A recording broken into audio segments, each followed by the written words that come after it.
Okay, so I think it's time for our last talk of the morning. Paul Brisebois is going to be talking to us about POCUS for pulmonary embolism. Paul, whenever you're ready, share the screen. Can you hear me properly? Yes. Excellent. Let me just share my screen.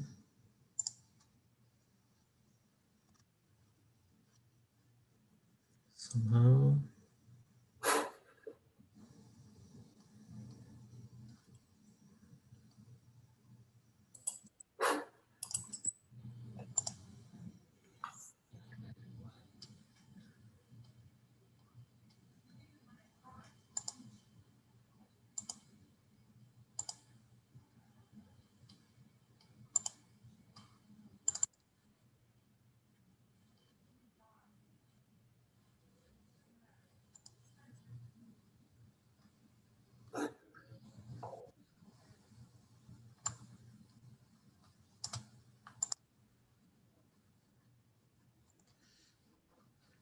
Can everybody see the presentation? Yeah. Okay, excellent. So everyone, so today I'm going to essentially speak to you guys about using bedside ultrasound to diagnose pulmonary embolism. And this is actually very interesting because it's an active area of research that's a bit fascinating. It's evolving. There's a lot of new articles that came out in the last 3 to 5 years. And so the goal today is I want to kind of quickly go over the background of those more recent articles and see a bit where the evidence lies in terms of diagnosing pulmonary embolism with POCUS. And I also want to approach, essentially show you guys how to essentially perform a multi-organ assessment to try to diagnose PE and help you in your clinical decision process and guide your clinical management of the patient afterwards.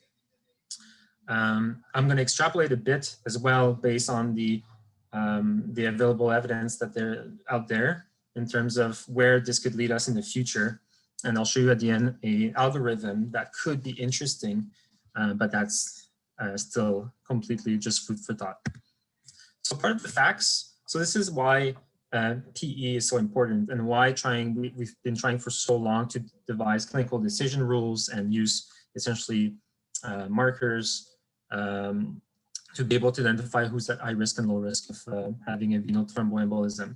So it's quite common, essentially.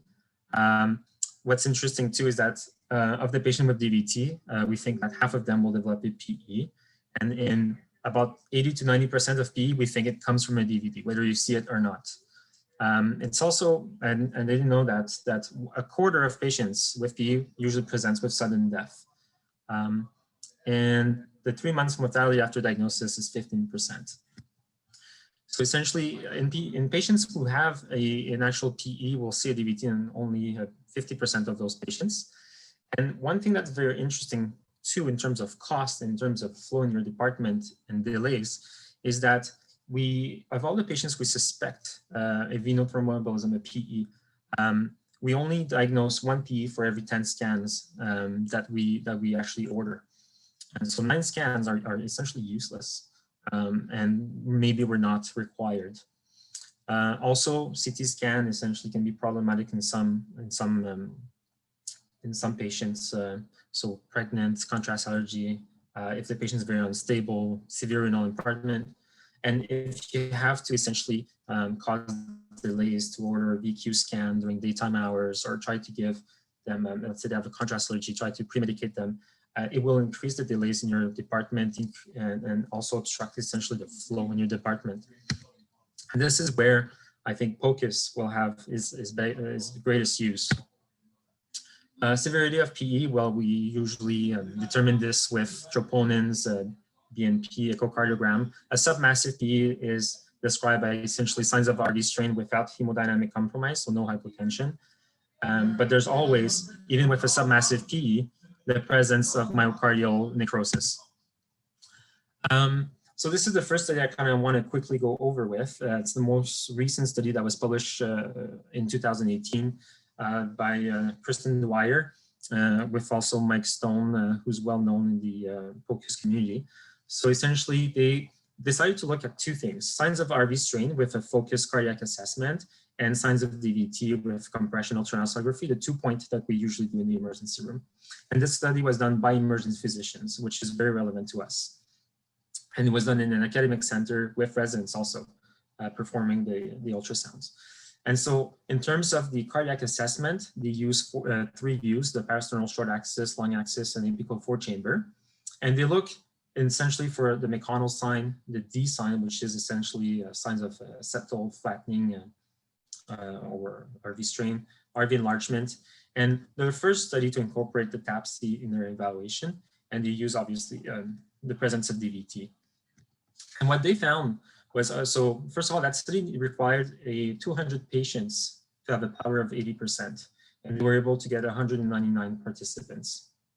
They found essentially out of almost those 200 patients, 46 of them had a natural PE. And they really tried to essentially characterize it between central and peripheral PEs. They found that for all PEs, RV strain is not very sensitive, right? So sensitivity of like 47%, specificity not bad, like 88, but not great either. What's very interesting though is that they found for central PE that if you use both signs of RV strain and DVT, you were now 100% sensitive. For peripheral PE, different. That's a whole different thing. But if we, and I don't know if we can do that, probably we can't, but you could maybe try to extrapolate to the fact that if you have an unstable patient and the patient is unstable because of pulmonary embolism, it's probably fair to assume that it is from a significant PE, so a central PE, which would be essentially anything lobar. Peripheral PEs are defined as anything segmental or subsegmental. Subsegmental is even questionable whether you need anticoagulation. So maybe in those unstable patients, we would be able to essentially just with those two rule out PE, essentially by doing those scans. And that's interesting. So here are a bit quickly the sensitivities. So you can see that this is for all PEs, whether they're central or peripheral, that RV strain not super sensitive, the specificity a bit better, the positive likelihood ratio. So, and that's what I wanted to highlight a bit more, is that the positive likelihood ratio is about 4 if you have any sign of RV strain for PE. The other study that was done a bit earlier in 2014 is one of the first study who decided to go, let's not just do DVT, let's try to do a multi-organ assessment. Let's look at the lungs, let's look at the heart, let's look at the legs. There's evidence for all of these in terms of diagnosing or increasing the chance of having a PE. So let's combine them and see if we can rule out or rule in PE with that. This was done in Italy. Essentially, they were able to include 357 patients. And what's very interesting in this is that if they did a multi-organ ultrasound and they did not see any signs of PE, but saw an alternative diagnosis on ultrasound, essentially none of those patients, none of those 106 patients had a PE. And so the question is, can we rule out a PE now, knowing this, if we have no signs of PE on ultrasound and we were able to identify during our ultrasound an alternative diagnosis? So this is where I want to highlight a bit the 100% here, the negative multi-organ plus alternative diagnosis. That's very interesting. The other thing that's very interesting is if you look at lung ultrasonography as a positive likelihood ratio of PE, it's about 15, DVT 21, so extremely high. And the heart, the signs of RV strain, pretty similar to the previous 4 that the study with Dr. Dwyer and Mike Stone found. And so what's interesting is that in the study also from Dr. Dwyer and Stone is that they did not use lung ultrasound. They only use RV strain and DVT.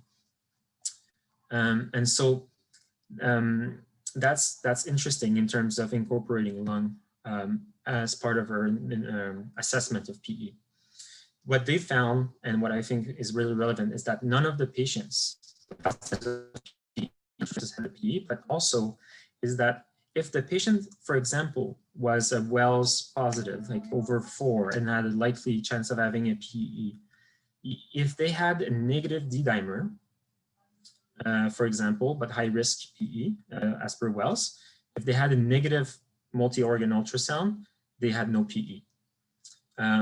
So essentially, it could be another tool to risk stratify patients. So let's say your wells would be positive, you would do a D-dimer and you would do your bedside ultrasound. If your bedside ultrasound was negative and you had a, and you had a negative D-dimer, then you would be able to rule out PE, despite being a positive well. And so this is, the other interesting finding is that if you take into account the following, okay, so if you take into account with a positive likelihood ratio of 21, that if a positive DVT on your ultrasound equals a PE, and the last two things that we just mentioned, and you combine them, then you can essentially avoid doing 50% of the CTs that we do for PE. So there's room here both financially and in terms of flow. This becomes interesting in terms of investigating this further. How they did and how do we perform point of care ultrasound to look for signs of pulmonary embolism? So essentially you want to look at your heart, at your legs and the lungs, okay? And you'll do it.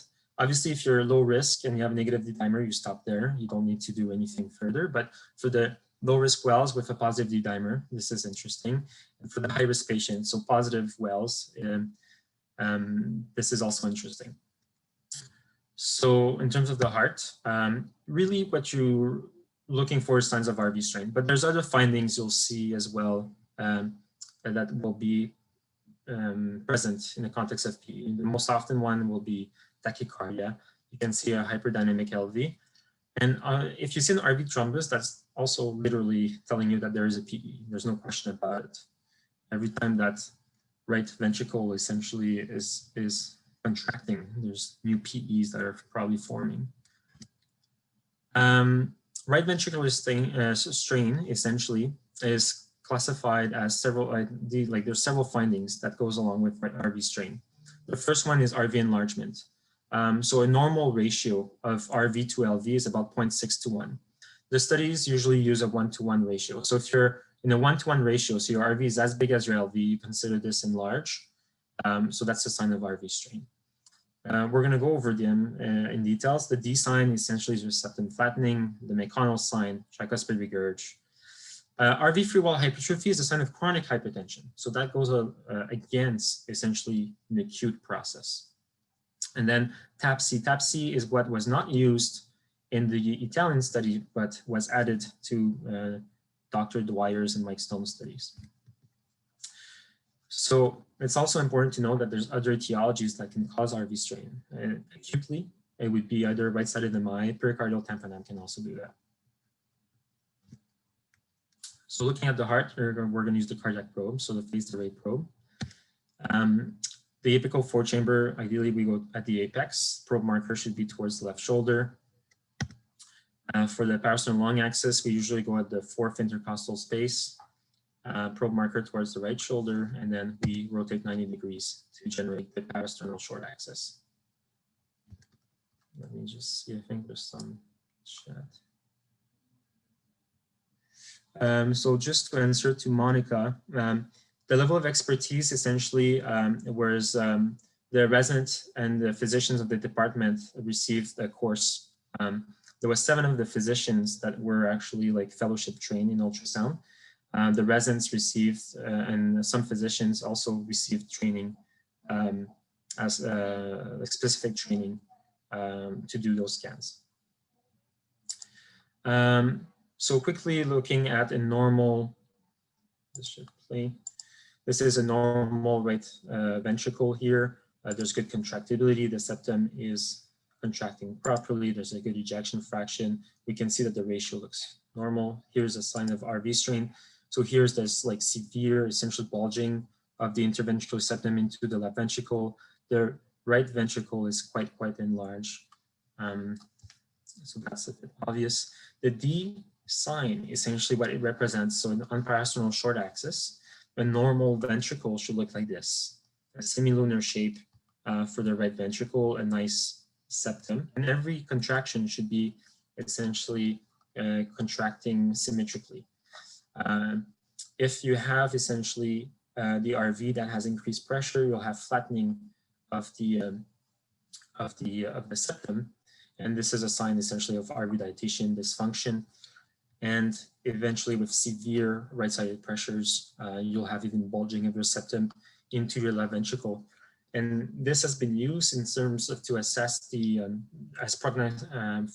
prognostication of the severity of the PEs.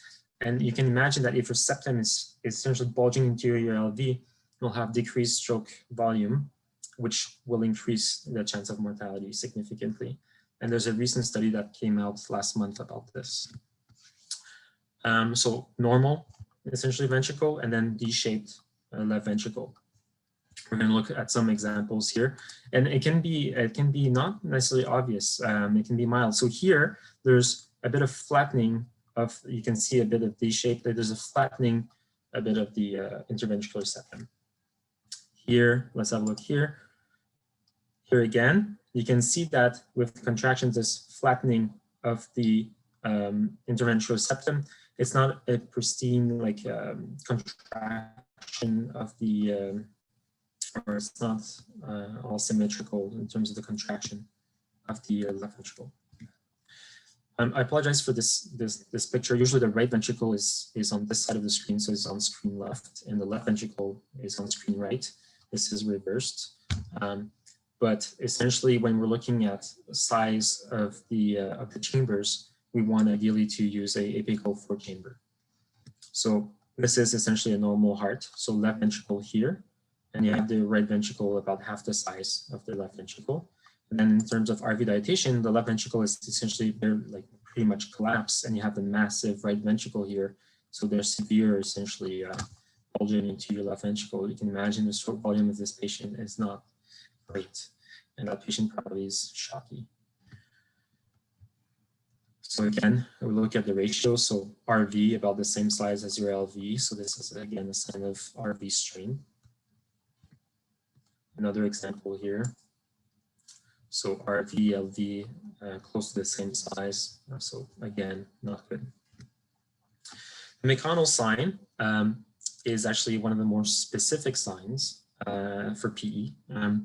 And so what it means is just that the RV free wall is not contracting, and only the apex is contracting. It has this little trampoline look, like somebody is jumping on the apex of the heart. And this is a bit how it looks like. This is not contracting inwards, and then you have contraction of the apex. So it's a vertical contraction and not essentially, you don't see concentric contraction. Here, another sign of RV strain is tricuspid regurg. The tricuspid regurg here, you can see the flame coming backwards. Usually the severity is by calculating the surface area covered by the flame.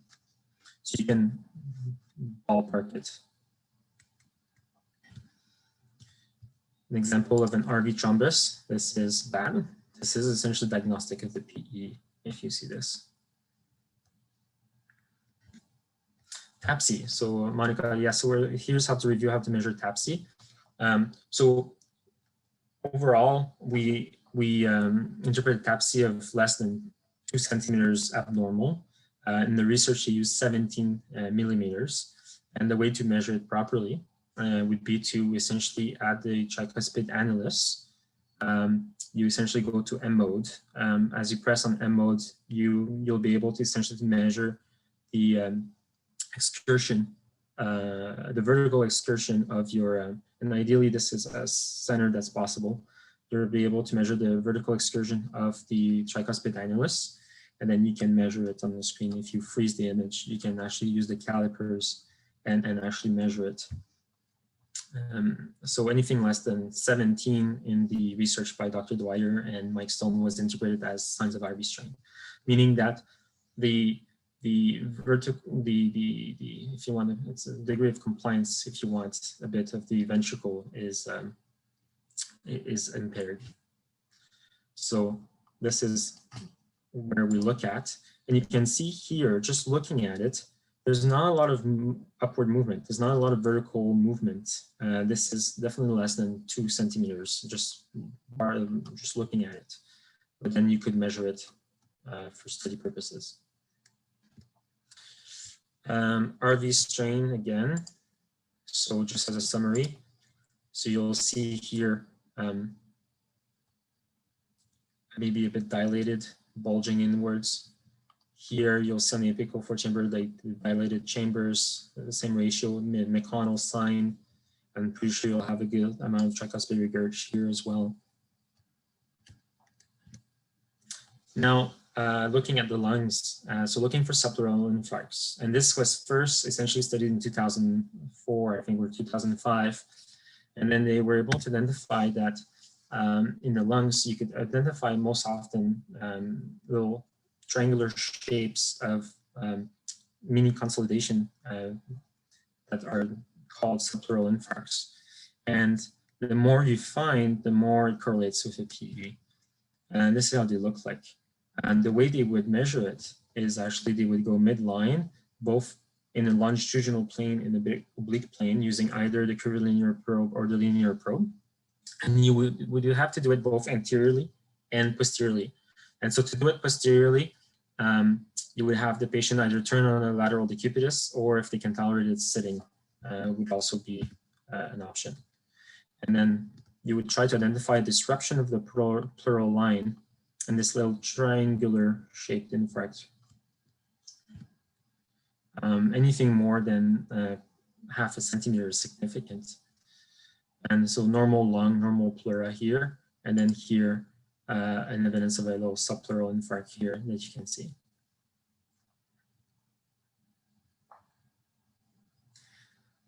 On average, they found that patients with PE would have, on average, more than 2 of them.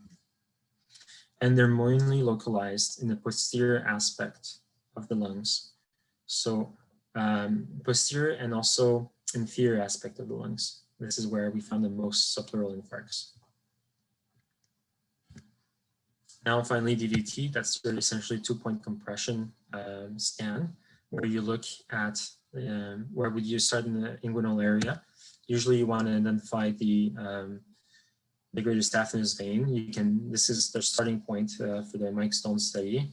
And then you'll go and compress all the way to the bifurcation of your femoral vein into the superficial and deep femoral vein to make sure both of them are compressible. So for example, you would go along and compress really well that vein. See, this is the greater staphnous vein here. Very good compression, and you would continue your scan all the way down to the bifurcation. And then if you can compress, for example, here, so you have artery, vein, here's a great example of a hypoechoic thrombi into the femoral vein. This is essentially diagnostic of the PE. Again, here the thrombus is actually hyperechoic, and you can notice, like, this is the vein, you can compress it. The greater staphnous vein here comes, you can compress it. And here you have the femoral artery that essentially is completely compressed, but the actual clot in the femoral vein is not. And this is where, if you integrate all of this, and this is where it becomes actually very interesting. And this is where we need actually more research and more evidence, is that if, and this is a bit the algorithm I kind of, at 5 o'clock this morning thought of. If you have obviously a low risk wells and negative D-dimer, essentially you've ruled out a PE. If you have a low risk wells, but you had a positive D-dimer, then you would go along and you would do your multi-organ ultrasound. Now, the multi-organ ultrasound from the research would have a positive likelihood ratio of 6 or negative likelihood ratio of 0.1. Technically, these numbers here are the incidence of PEs based on the Wells scores. So if you have a likely Wells more than 4, the incidence of PE was about 37%. So I used those 2 numbers here and kind of went along and applied the likelihood ratio. And so if you had a negative POCUS here with your multi-organ ultrasound, you would decrease the incidence of PE by these values, essentially. Now, what's interesting with the Italian study is that if you were able to identify an alternate diagnosis, or if you were a higher risk Wells and you had a negative D-dimer, then eventually you could rule out a PE. And what's interesting with the Mike Stone and the Dr. Dwyer study is that if we assume that you're unstable from a PE and that if you both look at DVTs and signs of RV strain and it's 100% sensitive for central PEs, then we could maybe think that if the patient is unstable and we can rule out essentially a central PE, that's not the cause of them being unstable. If there's no obviously alternative diagnosis and there's a positive D-dimer, then obviously you'll need to do CTPE. And if your multi-organ ultrasound see any signs of either RV strain, some evidence of subpleural infarcts, or a DVT, then after that, we could go along with maybe further characterizing this. We know that from the Italian studies, subpleural infarcts has a positive likelihood ratio of 15, and a DVT had a positive likelihood ratio of 21. And in an unstable patient, essentially seeing signs of RV strain, we usually assume this is going to be most likely a PE. So in those cases, it might be, and this is a big might be acceptable to think that this is maybe a PE and avoid doing a CT. And if it's only signs of RV strain and the patient is stable, then we'd have to go along and do CTPE. This is just food for thought. And this is where maybe further research in terms of looking at ultrasound and PE would prove quite useful. This is just an example, essentially, that if you were here and you had a 40% essentially chance of having a PE because your ultrasound essentially showed signs of maybe PE, that if you had subpleural infarcts with a positive likelihood ratio of 15, you would now have a 90% chance of having a PE. Just to go over quickly over some cases. If we have a 75-year-old diabetic man with renal impairment, he's hypotensive, and you have a look at his heart, and you see this. So left ventricle is collapsed, RV is quite dilated. Here we see maybe a bit of flattening of the interventricular septum and parasternal short axis. We look at the lungs, and there's good lung sliding, no subpleural infarcts that we can identify. And then we look at the legs and we see DVT. Essentially, your diagnosis is made. This patient has a PE. And there's no need to go along with CT, especially to expose them to contrast. Another example, 27-year-old female on OCP, pleuritic chest pain. Look at the heart looks quite good. It's not cardiac, essentially in this circumstance. It's also like there's no signs of RV strain. You look at the legs, and then you see this nice open veins. They're all compressible. There's no signs of DVT. And then you look at the lungs, and then here there's no pleural siding. You would have to go and find the lung point to confirm this is a pneumothorax. However, you found a clear alternative diagnosis for the patient's presentation, and essentially you can rule out possibly a PE. An 82-year-old lady, loss of consciousness, she's shocky. And you look at this, no questions asked. She has a massive PE, and that will change her management, either DNR or proceed with other assistive measures. Here you have your 68-year-old female, breast cancer, she's short of breath. You're looking at the heart, and this is what you see, essentially. So both ventricle about the same size, maybe a bit of flattened bulging here of the interventricular septum. So signs of RV strain, maybe here the McConnell sign as well. You look at the lungs, subpleural infarcts. And then you look at the legs and look for signs of DVT, and then there you go, no DVT. So based on the two findings, I mean, I have a very high degree of suspicion of PE. If that patient essentially is stable, this is where I might go with a CT to prove that I'm right. But like really, what's interesting so far is that none of those research looked at the cumulative effect of those findings. So they all looked at, if you have any one of these findings, what is the sensitivity of and specificity, but none of them added to the fact that, okay, if you have a DVT or if you have pleural infarcts with RV strain, what is the sensitivity now? Which is interesting and could be looked at. We would have, a bit like Greg said in his last talk, we would have to look at how many patients we need actually to generate such a study to have a good power. I'm open for questions. Hopefully this was helpful. So going over a few cases, remember to look for signs of PE, look at the heart, look at the lung, look at the legs, and this can help you guide management. And we need more data on this actually, because we might be able to develop new clinical decision rules based on this and be able to better risk stratify a patient and maybe avoid a significant amount of scans. Let's see.